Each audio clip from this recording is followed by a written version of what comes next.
Welcome to another episode of the All Systems Go podcast, where I interview founders and digital marketers to talk about software and systems to scale your small business. I should really your small business enterprise and or startup. I'm your host, Chris L. Davis, the founder of Automation Bridge, and I have a special guest. I have a special guest today, Khadirah Muhammad, and she is a systems implementation engineer. And that's why I said special, everyone. She's an engineer. So you already know what's about to go down in this episode. But she went from breaking into the entrepreneurial world at 18 with the goal of retiring her parents to falling in love with systems and automation that make true businesses world go round. Her notable projects include taking clients two-person operation from 15K to 80K in revenue in 60 days. So if you're not doing the math, 2x of 15 is 30, 3x of 15 is 45, 4x is still under 80K. All right. So she over 4x'd. Just trying to put it in context for you all. Now Khadirah helps solopreneurs and those with small teams create six-figure systems so that they can gain back their time freedom and lifestyle freedom and rekindle the joy of their business using systems, automation, and technology. Can you not see why I'm excited? And Khadirah is going to come on and talk about some of the systems considerations that you must be aware of if you're going to achieve this level of success. We're talking back end stuff today, some of the techie stuff for my founders. This is going to just inform you of what's going on behind the curtain. For my implementers, this may just give you the blueprint you were looking for. So, Khadirah, welcome to the podcast. How are you doing? I am fantastic. Thank you so much. Love that intro. Love that intro. I am excited to be here. Excited to be and give this value to your audience. Yes. So I'm gonna just start this off by telling everybody I talked to Khadirah like 30 minutes before recording, and I'm unapologetic. And here's why. Here's why. It's hard to find engineers that are entrepreneurs in this space. By the way, if you are one, reach out. But I believe firmly, my longtime listeners know this. I think that if you need a system built in your business, there is no one most better qualified than an engineer that's an entrepreneur. You can't prove me wrong. You can't. I'm sorry, it's not debatable. So you've got two entrepreneur engineers on this episode, and you all, if you're not familiar with my story, I don't know, maybe episode 1 or 2 of the podcast, I kind of detail that out. But Khadirah, I want you to just explain to or reveal or help us understand how you got to where you are as an entrepreneur building out systems for small businesses and startups with the engineering background. How did you make the transition? What was it like? Did you always know, yeah, I'm doing this engineering thing, but it's coming to an end? How did you stumble upon this space? Oh yeah. Oh my goodness. So that's gotta bring me back to like actually my senior year in high school. Mhm. I actually went to school to be a photographer. That's what I initially wanted to do. And then it was my first semester there, and I took some class, and I'm like, this just may not be for me. This just may not be where my talents are. And then I was on YouTube somewhere, and I'm sure I saw some video about learning how to code, and Mhm. specifically being a front end developer. And then I kind of just focused everything in school to being a front end developer engineer. I Wow. taught myself initially how to code HTML, CSS.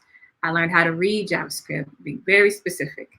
I can do a little bit, but I can't tell you I'm fluent in it.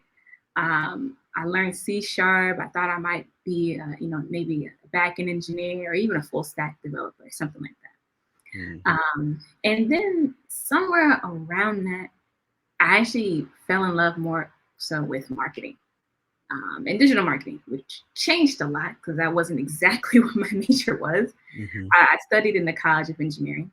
I graduated with a Bachelor's of Science in Technology. Mm. And when I graduated, not actually before I graduated, I worked for quite a few different marketing firms in my local area. And I also used to work for New Balance in their St. Louis location, Mm. the corporate company. And so I graduated, or I'm about to graduate. I'm like, well, let me try marketing out. Let me do something different. I just felt like I had a lot of opportunities at the time.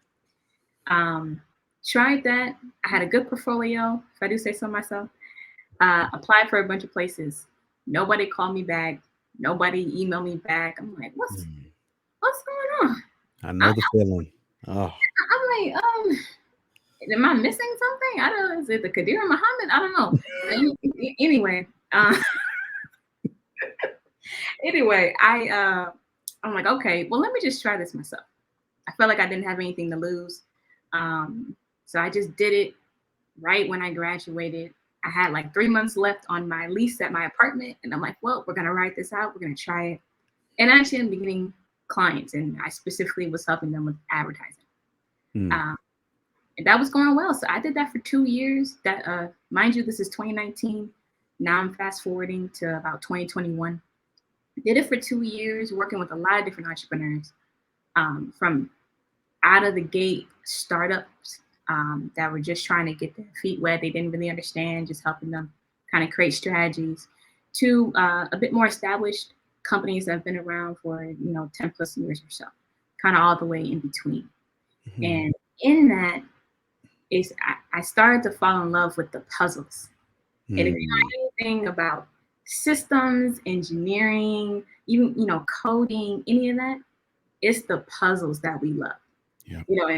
And Chris and I were actually just talking about that for a little bit, about the love of puzzles. And my puzzle was helping these entrepreneurs stay organized and actually create a process to help them uh, scale more, have more Mhm. time. Because I realized, I'm like, you guys are making more money, but you're also spending a lot more time, and Mhm. that doesn't work if the equation stays equal like that. If you make less money, probably not spending a lot of time. But if you're making more money, but you're still spending a lot of time, where's the benefit at that point? You know? Mhm. And so that was in 2021. I fell in love with it. I worked with a couple clients, and I stayed with that ever since. And it's been a roller coaster. It's been Yeah. a more. It's interesting, this space of being a systems entrepreneur, because it's not a lot of us, and you and I were talking about that. It's not a lot of us Mhm. in this space who actually talk about it and are in it, but it's entirely different. But it's a blessing. It's so much fun. People have no Yeah. idea how much I can nerd out on this stuff all day. Yes, yes. I have to give some flowers here because I went through the same thing, getting to the point of approaching graduation, not getting any calls. I mean, my friends, they're getting jobs like that. I mean, just back to back. Then I start getting worried. Well, I never thought that I could go to college, graduate, and not have a job. That was never a possibility in Yeah. my head. But unlike you, now you just jumped right in to the consulting and freelancing. I was like, somebody has to hire me. And the first person that called, I was like, yep, you had me at hello. I don't care where you're located. Don't even care what you're paying. I need a job. So to see you be proactive in Mm. generating money, right? Doing something that you had got experience with in school, and even hats off to getting the experience outside of your major, right? Like when I did an intern in school, and it was directly connected to engineering, and it was boring. Oh my goodness, it was boring. But if I'd have had the mindset to look outside of it, or maybe pick up on different skills while I was doing it, maybe it would have looked different. So for Mm. you, you stumble upon marketing, you Mhm. realize, man, I really like this, like I really like it, and you get into it, and you're able to bring all of this systems experience Yep. with you. Then you start to get some big results. Now if you're anything like me, I didn't necessarily. The first time I had like a really major result was with Lead Pages. I came in, built their whole system out, and was like, "Whoa, millions!" Didn't know it could do that. Did you have a similar experience where you were like, "Whoa, 5x plus"? Didn't realize. Oh yeah. Oh yeah. No, so I got to tell you. Okay, so it's October 2021. Mhm. Um I get a DM from a gentleman, and he's like, "Hey, I heard about you. Somebody talked about you, and they said, you're good at systems and whatnot. Can we talk?" I'm like, "Sure." We talked the day before my birthday, actually. My Mm. birthday is October 30th. So I'm like, this is interesting. I didn't plan on doing any calls or anything like that. I just wanted to relax. I'm like, let me talk to you. He tells me about his work. He's in the financial education space, and I'll give you a caveat. Usually, I wouldn't really entertain that space for a variety of just personal reasons. Yeah. But I actually, when I looked at him deeper, I realized my mother had actually used his services, and she and my Mhm. father had gotten actual results from it, like real life. They were actually able to get I think their car refinanced and got to a much lower rate. Wow. That's the only reason I actually took the call. So I was like, okay, you actually work for my parents or just regular people. So this you might actually be legit. Mhm. So we're talking. He's like, yeah, I got this stuff going on. We're trying to grow. We don't know what's going on. I don't, we want to find somebody who's sharp, who knows what they're doing. Da, da, da. He tells me where he really wants to go. That's the more interesting part to me. Mm. How fast he wants to go. He's well connected. So I'm like, okay, let me just look at what you got going on. He told me he had a meeting on Sunday with his whole team, which at that time was just him and one other person. Mhm. And I'm like, okay. I look at his process. I just for a lot of people, I do a video kind of audit. I'm Mhm. just going through your stuff as I see it right now. And I'm like, marketing hat and systems and automation hat, putting them together and just point out a couple things that you could do better. It's a 10-minute video. Mhm. I shoot it. I send it to him. Not like even 3 hours later, he sends me one of the longest emails I've ever gotten. He basically saying, "I can't believe you found that. We need you. I'll pay you whatever you want." Just. Mhm. I'm like, okay. I said, but I need the month. Give me my month. I said, I know you're gonna need this software, and that software. Let me do my thing. Trust me, you will be fine. Mhm. And we can get into what I exactly did for him, but I got to tell you, at the time, that month he had only made like 15K. The next month, there was no difference in his marketing. I want to tell you, no difference. He didn't run ads. Mm. He does interviews on YouTube channels, and he's just really good at picking the audiences. That's all he did. And I'm thinking like, okay, that's cool. It'll probably, I'm only looking for a percentage increase, a small percentage, because Yep. it's like climbing up a mountain. You improve as you go. At the Mhm. end of the month, it wasn't just 80,000 in like revenue. That was cash collected. Mm. I know only because we had to switch payment processors in the middle of the month, because the other one like got not suspended, but the PayPal does the thing where they stop after a certain, amount of money. Mm. They're like, you gotta stop. Oh yeah, we stay away from PayPal. Yeah. Continue. And I'm thinking, I'm like, well, eventually I'll tell him about the PayPal thing, because I don't think anything's gonna happen. Right. I'm just trying to get through the month, and then we'll work on other stuff later. He calls me and it's like, hey, it's shut down. We gotta. I'm like, what do you mean we gotta do what? How much did you make? He's like, oh, we had 30,000. How'd you get 30,000? Yeah. That was the most incredible moment. I honestly, I'm like, did I do that?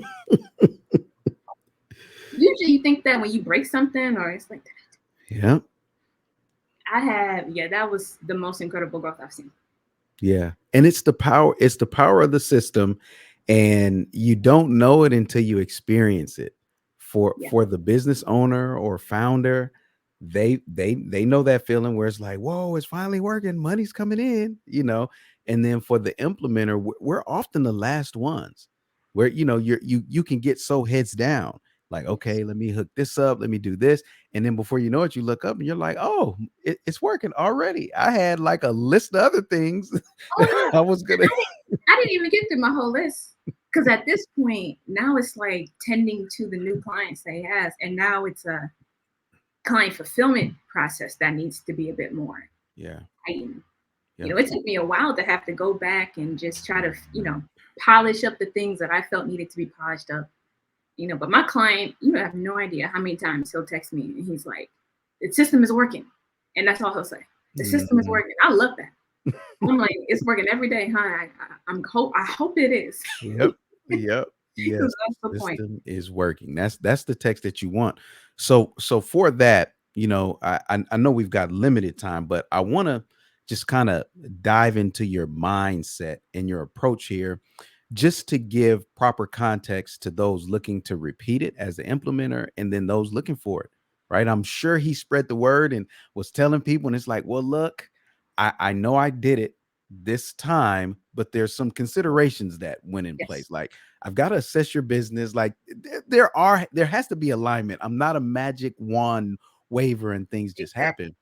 So for you, what would you say as you looked at it were some of the things that you saw as opportunities that you could start to build on, specific to your skill set? Oh, absolutely. So the first thing is when he and I actually started working together. This is the month of November of 2021. We're Yep. working together. And I'm asking him questions. First, I want to understand what he's selling because Mhm. that tells me how I can build everything. I want to know how you're selling these people because that tells me what you're going to need more of. So the first things he says, okay, they buy some entry level package, and then he books a consultation with them, and then he sells them at the end of the consultation. I'm like, okay, very familiar with that. I do that myself. So you have Zoom, you have a calendar booking system. I'm like, what's your calendar booking system? He's like, well, we kind of don't have one. That that's kind of an easy one, quite frankly. That's like a Mhm. throwaway. It's a I'm like, layup, right? you need a calendar booking system. Great. Okay. How are you following up with the people who don't actually book a call with you? Yep. As in, you probably have people who buy it, but what emails are you sending out? What are you sending out texts? Are you sending out anything? He's like, well, we kind of send out stuff, but we don't really. Okay, so you need an email follow-up system, you need a workflow. And then I'm like, okay, where's actually your database of your people? Mm, mm. Where's that at? He says, well, I'm like, oh, That can't be a well, not the database. not like that. I'm like, he's like, well, they're in PayPal. I'm like, no. So you don't really. It's kind of on memory. He's like, yeah, Yep. it's on memory. Fair Yep. enough. I'm like, okay. You clearly need a customer relationship management system. That's the biggest thing that you need right now. Yep. And I Yep. told him that. I said, like, you need to get one. I can build out a lot of stuff in here, but you're gonna have to pay for it. That's what you need. He's like, okay, Yep. great. Here's my card. Can you do it? I'm like, yes. Okay, trust me that much. Yes, I can go ahead and buy it for you. We'll get it together. Yep. The first things I always look for is where's your database? What's their selling mechanism? And then how are you following up with people? Yep. Because those are usually to me the three foundations of especially an online only business or a business that has a huge online component, even Yeah. if you're brick and mortar. Do you have a CRM? Do you have a database where all your customers can be held? And then again, the selling mechanism. So I'm very familiar with the consulting world. Most of us perform our consultations via phone or via Zoom, which is cool. But that means you need to have a way people booking on your calendar. You're following up with them on for multiple reasons. Not just to book with you, but what if they don't show up? How do you get them to rebook on your calendar? Right? What if you have to do a bunch of reschedules? Do you have an easy way for them to reschedule? Yep. And then after that, do you have a way of emailing and texting them and selling them whatever your offer is, if they buy or if they don't buy? Yep. And it sounds really simple, but a lot of people don't have that. And you lose out on a lot of sales. And in particular, that 10-minute audit video that I showed him, I was able to prove to him that he had like $50,000 worth of leakage. Mm. just based off of what I mentioned in that video. And that's what prompted that very long email he sent me, basically saying how upset he was with himself that Right. and he had went to some of the I'm not gonna drop any names, but he went to some people who he spent money with and they Yep. never really identified this for him. And that's all I'm gonna say, Yep. on that piece. And he was just shocked. I'm like, the video is free. You didn't have to hire me. You can Hmm. keep that. It's still there to this day if you just wanted to. And those are the first three places I look at because they're usually somewhere in there you're missing something. Yeah. Foundational. Absolutely. Where are you storing your people? How are you selling them? How are you following up? If you can't nail those three, you can't do anything else in business reliably or consistently. If Absolutely. it's working, let me let you know. Those of you who just played devil's advocate to what I just said, all give it time. How about that? Yeah. Give it time. In No way. time, all systems perform and improve, right? Hmm. And a lack of systems in time get exposed. Oh, absolutely. Absolutely. One of the uh, as we were getting to know each other more, he told me about how he did he had an in-person event that he did Mm, maybe months before he met me. Again, no CRM, no real calendar booking format, no follow-up uh, engine working for him every single mhm, day to get either new consultation bookings or new sales for his upper level programs. He did an in-person conference. It was like a 2-day event. It was maybe about 200 people, but it was really qualified amount of people. Like mm. everybody there was a qualified lead for him on Nice. the dot, and he knew that. Mm, He made no sales because they had no way of following up. And the person that was supposed to do that didn't do it because she mm. didn't have a list. I don't think they couldn't get the sign in for some reason. He was supposed to do all that.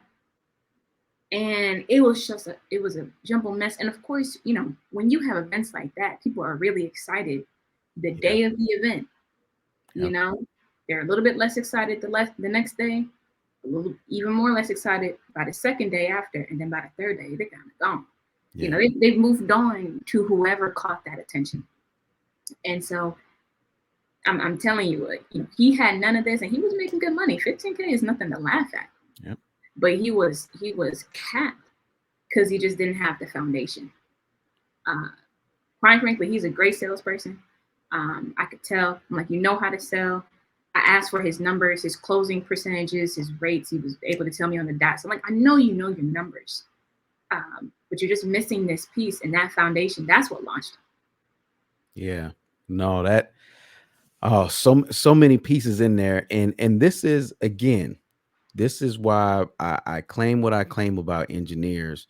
We're tinkerers, we're find the holers, whatever you want to call it.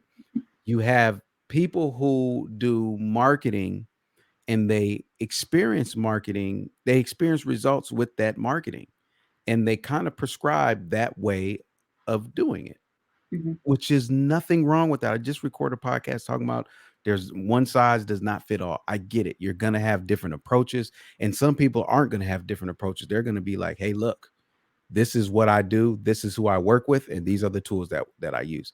Yeah, All fine and dandy. However, when you get to a point in business where you're just scratching your head, you hit this revenue ceiling and you just can't figure it out, you're going to need a different level of a yeah, mind that can go in and really what you're talking about, Khadirah, is breakdown process. You exactly. what I was listening for when you were talking is every every question about technology was preceded with a understanding of the process, Exactly.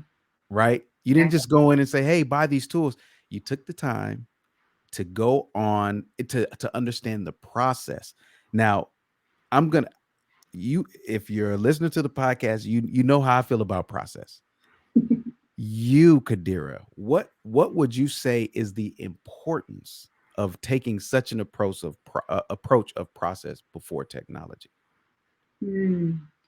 You know, when you're building a house, Mm-hmm. before you buy all the supplies, you have to get the actual blueprint. And before you can get the blueprint, you have to know what the person wants. And Yes. so that's my mindset with everything. I first ask anybody who is interested in like a one-on-one private thing with consultation with me or help, whatever. I'm asking them, what do you really want? Where do you see yourself? What's the vision? Because I need to be aligned with that. I need to understand it because that'll tell me everything I need to know when it comes to the tools, the hammers, the nails for the house. That's easy. Go to Home Depot, you get the right hammer, you get the right nail, you get the right whatever. I don't know. I don't fix anything, but you get the right tools for the job, but you don't Yeah. get the tools before you understand what the job entails and what's the real vision. And so I focus on the vision, understanding that I'm aligned with that and that I understand it. I don't need to always be in love with it, but it helps for me to be in love with it, for me to really be attached to it. But I at least need to understand it. Then I need to look at what you're already doing. And I kind of pick out like what's already going well for you. What are your strengths? Where are you strong at? For Yeah. this client in particular, very strong in sales, Mm. very strong in sales. He didn't need any mechanisms to help him better at selling. His close rates were phenomenal. I've never seen somebody that high and actually be legitimate. Mm. Because I follow those numbers to this day, and he's stuck with them. And I'm Mm. like, one day you need to teach me how to do that because that's incredible. Mm-hmm. Um, but all the follow-up stuff, he had no process for that. I'm like, you have no way of doing that. So I know what you're missing. And then the other thing is you never just get tech. And this is something that marketers, anybody in tech can kind of struggle with, is when you get tech that you like and you know how to use and it works for you because you have your mindset. Yeah. Um, you can't do that with every client. I don't suggest the same tools for every client if a client isn't as tech inclined, which a lot of them aren't. Like you don't have to be me tech inclined. I'm not the basis of the comparison. But I mean like in general, if I meet somebody that's like not at all, like they wouldn't touch a computer if they didn't have to, I gotta get them the basic of the basic and I that's their answer.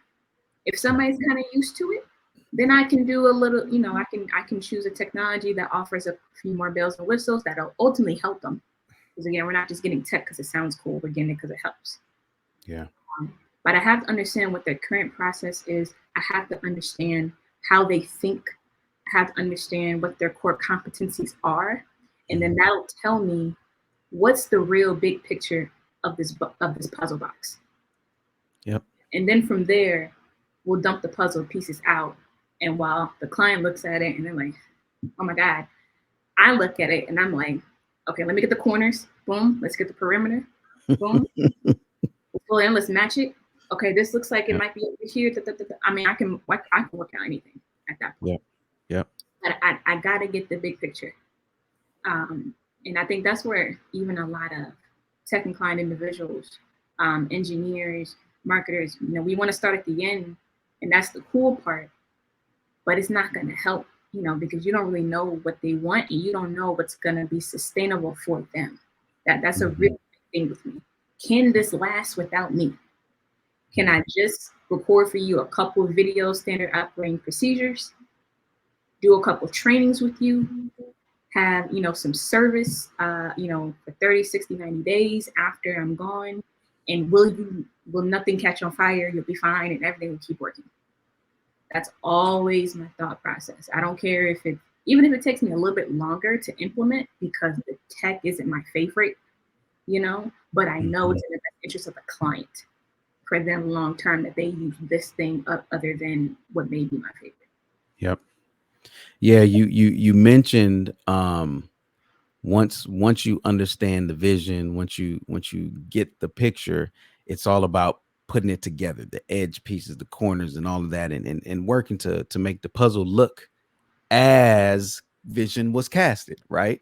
and Correct. we'll make the adjustments that they can't see that need to be made and all Yeah. of that. But I wanted to talk a little bit about that back end piecing it together, right? Yeah. And the reason being is because there is a bit of a fallacy out here because we're in the no code age and things are, in terms of tech, are becoming easier and easier. I'm using air quotes for all of you listening, easier and easier. But the truth of the matter is, if you're doing basic things now, and you're a Zapier workflow flow specialist, if you're doing Mhm. basic things in like Zapier, passing name and email, it's okay, right? You can get away with that.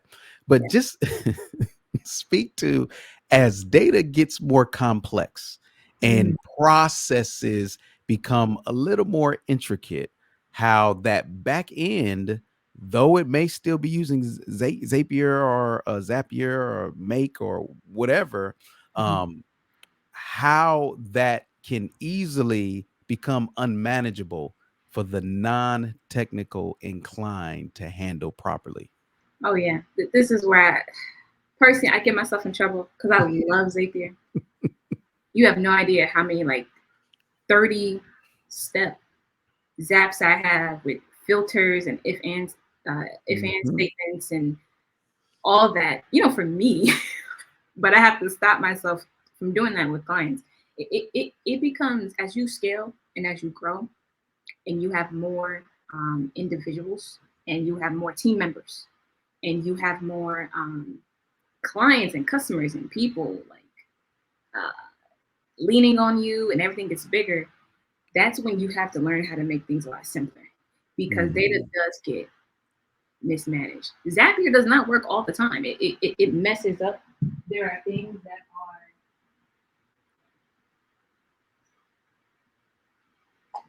did not realize my laptop was going to die.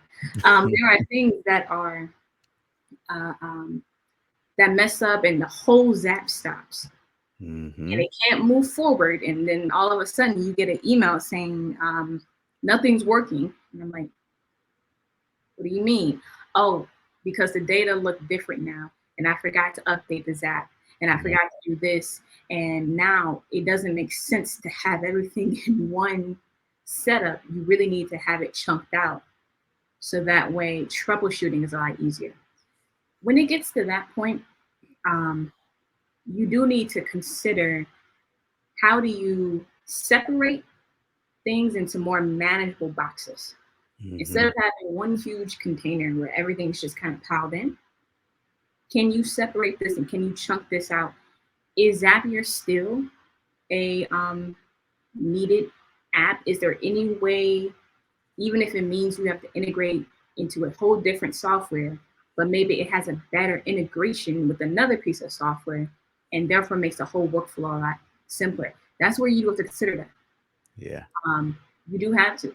Sometimes I gotta cut Zapier out because it's like it's too much, and I have to tell my client we gotta move from this app to this app because it integrates a lot better with this other app. Mhm. Your data's gonna flow easier. We can cut out Zapier. Technically, you'll save money.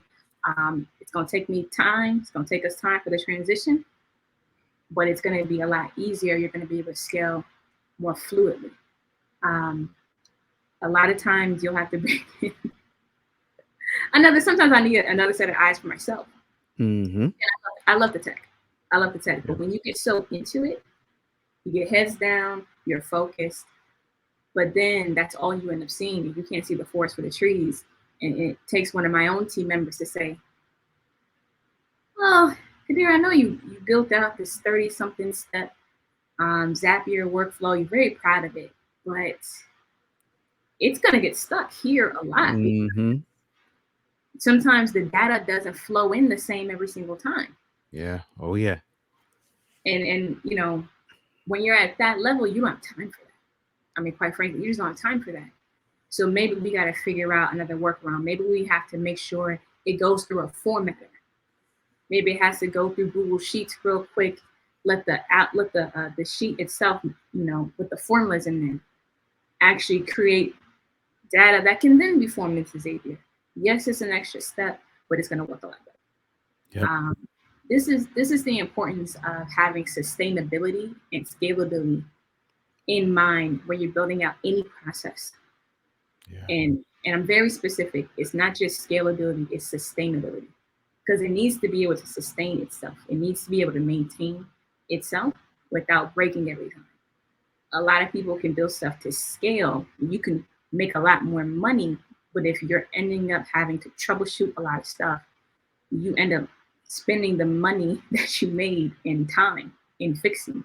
Yeah. Um, and if you're not as tech inclined as somebody like myself, and you're using Zapier yourself, and you're building out all these apps, and now you have 100 of them in the home folder because you don't build out folders, and you don't have anything titled the way it needs to be. You just use the automatic title Zapier gives you.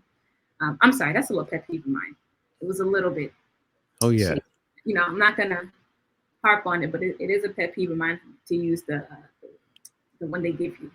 If you have nothing named, basically, you have no organization, it's going to be very difficult for you to troubleshoot and figure out where everything started from, and how to really fix it for the long term versus just like fixing, something small, but it's actually a bigger problem. Hmm. Yeah. For those of you listening, I share the same pet peeve. Naming conventions. I've got an entire podcast on it. Go listen to that podcast and start naming your things accordingly. Let me say this. I've come a mighty long way. I remember there used to be a time where I was the keyboard banger type person where you just put some in real quick to keep going. Mhm. I I I can't believe I was that person. Like I would never. Oh my! I would cringe if I saw somebody with a tag name ASDFJKH, and it's just like, oh, I just created that to see what this is gonna do. No, no, go back right now. Sit down and name that thing. You Naming it. know, because This it's comes from my. important. It's so important. It comes from my coding days, definitely. Yep. When Yep. you, that is definitely from my coding days because when I took some boot camp or something later on, and they taught us about naming conventions a little more deliberately than I ever did when I just kind of was self-taught. Yep. And then when I was self-taught, I was just whatever that HTML, whatever that CSS, I just want to see if it works. That's it. Yep. Whatever that JS, you know, Bootstrap, and it was the thing when I was using it, which amazing to say that. I don't know. It sounds like the old days. But I'm like, that was 7 years ago. Yeah. Yeah. Um, but yeah, naming conventions from my coding days, I have stuck to it. Anybody who looks at my computer, they are always amazed at how organized every folder is. Yep. And every folder in a folder. And the folders in a folder, a folder. Yep, it's got to be. Again, people. I the reason why I like to have people like Khadirah on here. So by the way, I didn't plant any of this. I did not prime Khadirah. This is all her own knowledge, approach, and insight. Um, what I'm saying though is there's more than meets the eye. I get it. It's sexy. Hey, I'm gonna go sign up for this tool, and they say I can do it. Some of you should not touch the back end of your business ever. Like Mm, ever. Just get it out of your mind. Stay from back there. Never go in the kitchen. You just stay in the front, greet people, and agree on how great the food tastes. That's it. Don't ever go back. You will burn something. You'll break something. You'll burn the house down. So it's always good to get insight on something that maybe you think it's simple as, oh yeah, I'll just set up a zap and do that. No, no, no, no, no, no, no. mm, There's always when you start to tie these pieces together as an integration specialist, it's always something. It's like you mentioned a house, Kadira. mm, Very rarely now I do a lot of repair. Unfortunately, I try to hire people to do it, but every now and then it's like, dang it, I got to get my tools out and do it. And even when the experts come over, they'll start, hey, you need a light? Like, yeah, sir, we just need a light right there. And they'll get to cutting out the ceiling. And before you know it, they hit something. And it's like, what was that?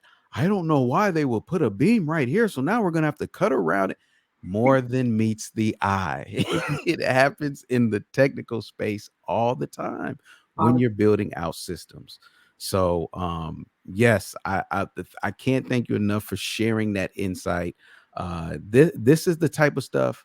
This is the back end. This is the behind the scenes. Everybody, when you see somebody say, I 3x, 5x, 10x my income. They may have I don't believe anything, but if they did, I want to go see the back end, because how the back end is built is going to tell me, was that a one-time thing that's about to break or already broke and they just took a snapshot of the highlight? And to Kadir's point, it's sustainability. Okay, you did it. Is it sustainable? You'd be surprised at how many people make their money, realize that the ship is a little wobbly, and they jump out and swim to shore in their new boat, their new small boat that can only fit them, that they paid for, with the new money that was generated. So Kadira, I That can't thank you enough for that. oh, absolutely. And that is I gotta say, I'm skeptical at everything. I mean, as somebody who was in the marketing world, still am, but in a different capacity. Hmm. I got used to all the marketers selling marketers, and all the 10x, 20, 50, 99, all these crazy numbers. And I'm like, but are you just, how many times did you do that? And Hmm. thankfully, I've been able to teach my clients about that too, because then they'll tell me, well, this person got, this 13x result. And I said, how many times did they do that? Where are they at right now? Yep. What's How their growth long did it last? rate? You know that? Well, no, I just saw the ad. No, I know you saw the ad. The ad was very nice. It was very sexy. It was very Hmm. good looking and all that good stuff. Yep. But there's no sustainability in that. Yep. And to this particular client I've been talking about, to his credit, he asked me to stay on as his chief systems officer, Mm. because he knew the only way he was going to really be able to keep on growing, not just because it's no fun just having. It sounds weird for me to say, but it's no fun just having an 80K month and then that's it. You have nothing else. Sure, you had a great month, but he had sustainability and rapid growth. Hmm. And I was Hmm. like, look, if you want rapid growth like that, you're gonna need more than just me and the other person that you got. Yep. I was like, you're gonna need one, two, three, four. You're gonna need a social media person. You're gonna need Mm. you want to do travel stuff. You're gonna need a travel person. I don't Yep. even know their names, but I know that's a person. I said, and you're gonna need more salespeople. I said, I guarantee you, you're gonna need more salespeople before the end Yep. of the year. I'm I'm so like, glad you said that, because I want everybody, if you haven't listened to the previous episode of this called Kill the Imposter, how to kill the imposter, because that's it. You really summed it up right there, is understanding, hey, look, I can build a system. It's going to take more. It's going to take more than me, and that's okay. And that's okay. So these are, again, from those of you listening to hiring somebody, these are the things that you're looking for. This is, have you ever thought, when you're talking to a marketer, to ask them how are their folders organized? Because how their folders are organized and named is how your folders are yep. going to be organized today. These are the Mhm. small things, though, right, Kadir, that a lot of times we do without thinking. Like for me, my entire desktop is automated. I've got this app that runs and says, hey, screenshot's been here for over 24 hours and you haven't opened it. I'm just going to move it into this folder. So I look so organized, and I know exactly what folder is going into. I put a little color on it, and it's all color. Anyways, we can go down the line. We can So, nerd out for days, but I feel the same way. I mean, right. quite frankly, I've had the whole folders thing since even high school. Hmm. um, I Hmm. had okay, wow, this just made me think about this. I had my entire college career mapped out before I stepped foot on campus. I knew exactly. This is when, albeit, this is when I thought I was doing photography. Wow. But I looked at the majors. I was like, I might do this minor. I looked at the rules. I mean, I'm telling you, I read them. Yep. I read the rules of like how you can do a class like pass fail, because I had to do one of those. What are they called? Just the general stuff that I didn't care Hmm. about. I did it and I presented it to my advisors. And I said, I'm doing this. They told me I had to come here, but this is what I'm doing. And they It's a will be like, different type of brain. it's on a whole different level. I have a whole routine every single day of the week, just at home in my regular personal life. And I hate when people try to interrupt me from the routine. Hmm. It Yeah. bothers me, even down to my friends. They'll try to call me and they'll be mad, like, how come you didn't answer me earlier? I said, I was in the middle. Hey, listen, You this is it. you were This in is the my middle. block of time. Yeah, I was like, I had this time blocked out, and you trying to interrupt. I love you, but I need to do this thing. It's Yeah. how our minds work. If Yep. everything is a process and you consider the process before you consider like anything else. Yep. I'm, Yep. I'm always like, how is this? What's the step? 1, 2, 3, 4. I need to know that, you Yep. know, because it's Yep. very linear and it feels very, it's very Yeah. comfortable, honestly. Yep. Yes, you need these types of brains in your business, everyone. So, Khadirah, thank you so much for coming on to the podcast. If people want to find out more about you, connect with you, hire you, whatever the case may be, what's the best place for them to go? Oh, absolutely. If you all want to visit me, you can go to succeedingwithsystems.com. That's systems with an S at the end. When you get to the site, we have a couple freebies there. You can actually download what I call the 6-figure low tech guide. Mm. This is especially good for my startup entrepreneurs. I'm not going to throw at you like the really high price stuff. That's for a different level. I want to give you something that you can actually use, and I actually tell you why you should consider them. What are the use cases? It's actually very in depth, and I'm still kind of adding more to it because it can never be more perfect. But if you want to go look at it, it's only on the first page of succeedingwithsystems.com. Succeedingwithsystems.com, plural. It's on the screen for everybody on YouTube. If you're listening, type that in as you're not driving, as you're at your desk or at home. Don't worry, the link is also in the show notes if you missed it. Khadirah, thank you so much for coming on to the podcast. It's greatly appreciated. Oh, I love being here, and I look forward to us working. And honestly, I hope you all take this information, and that's been extremely valuable and helpful. Yes, yes, absolutely. What she said. So again, thank you. I'll see you online, Khadirah. Absolutely. Bye, All right. everybody.